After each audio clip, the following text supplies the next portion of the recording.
ये पहला ऐसा धर्म ग्रंथ है जो भगवान ने ब्रह्म विद्या को इतना सरल कर दिया कि वो आम जनमानस तक पहुंचाया जा सकता है।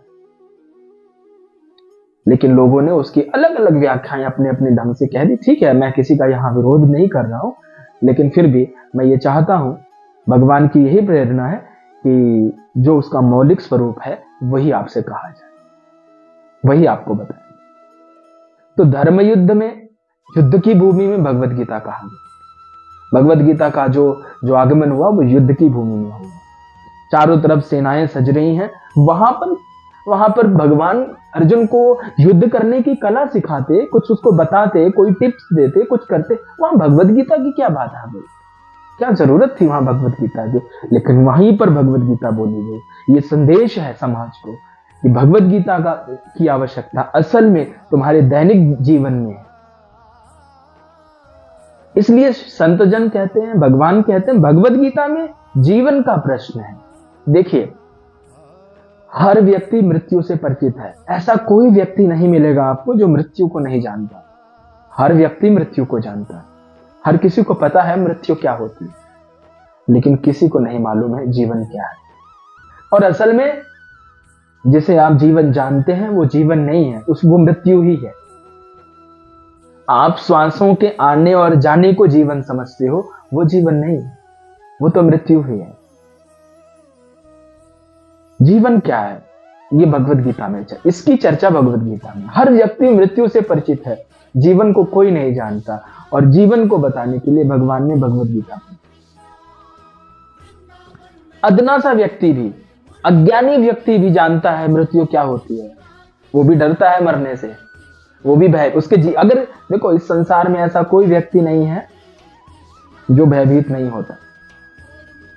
वही व्यक्ति भयभीत नहीं होता जिसने जीवन को जाना है।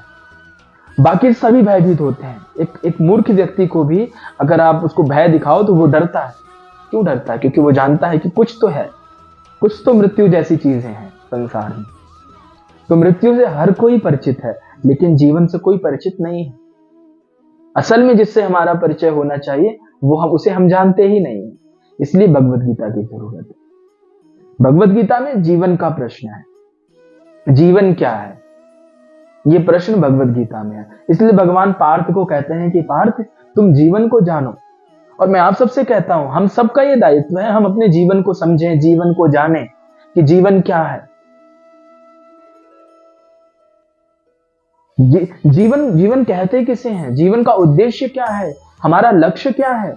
हमारा एक ही लक्ष्य है, हम अपने जीवन को जी लें। हमारा एक ही लक्ष्य है कि हम अपने जीवन को जान लें कि जीवन क्या है, जीवन का स्रोत क्या है।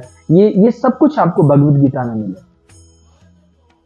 गुरु अपने शिष्य को कहा, देखो हमारे यहाँ बड़ी अद्भुत बात कही गई। हमारे यहाँ गुरु शिष्य को मृत्यु दिखा करके जीवन समझाता है, निगेटिविटी दिखा के जैसे पॉजिटिविटी समझाई जाती है।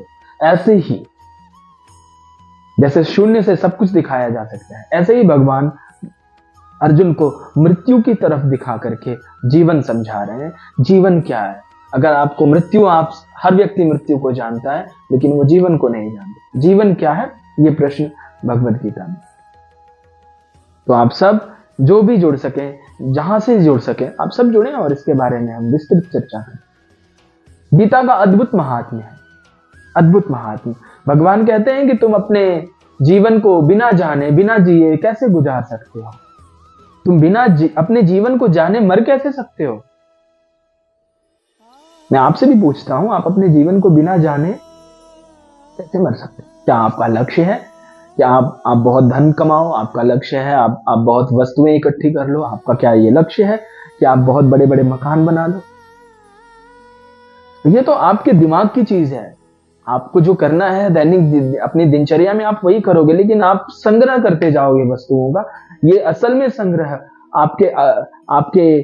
आपने घर बना लिए, आपने बहुत बैंक बैलेंस इकट्ठा कर लिया, ये असल में संग्रह, बैंक बैलेंस आपका बैंक में पड़ा ही रह जाएगा। असल में आपका जो बैंक बैलेंस है वो आपके दिमाग में इकट्ठा हो रहा है, इसलिए आप बहुत ज्यादा इकट्ठा करते हैं वस्तुओं को। तो क्या हमारा लक्ष्य इसके लिए है? हमारा ये लक्ष्य नहीं है। हम सबका एक ही लक्ष्य है, वो ये लक्ष्य है कि जीवन रहते जीवन को जान लेना, जीवन रहते जीवन को समझ लेना, ये हमारा ही लक्ष्य है। और इसलिए भगवत गीता की जरूरत है, सिर्फ इसलिए। भगवान कह रहे हैं कि अगर तुमने भगवत गीता के एक सूत्र का भी अपने जीवन में, एक सूत्र को भी अपने जीवन में धारण कर लिया, तो यकीन मानो तुम जीवन को जान लो, जीवन क्या है। तो आइए प्रारंभ करते हैं कुछ सूत्र, और ऐसे ही हम आपसे चर्चा करते रहेंगे। तो आज पहला ही श्लोक में आपसे पहला ही श्लोक कहने जा रहा हूं, पहले ही श्लोक पर आपसे इसकी चर्चा करने जा रहा हूं। आइए कुछ श्लोक पढ़ते हैं, फिर उसके बाद उस पर चर्चा करें।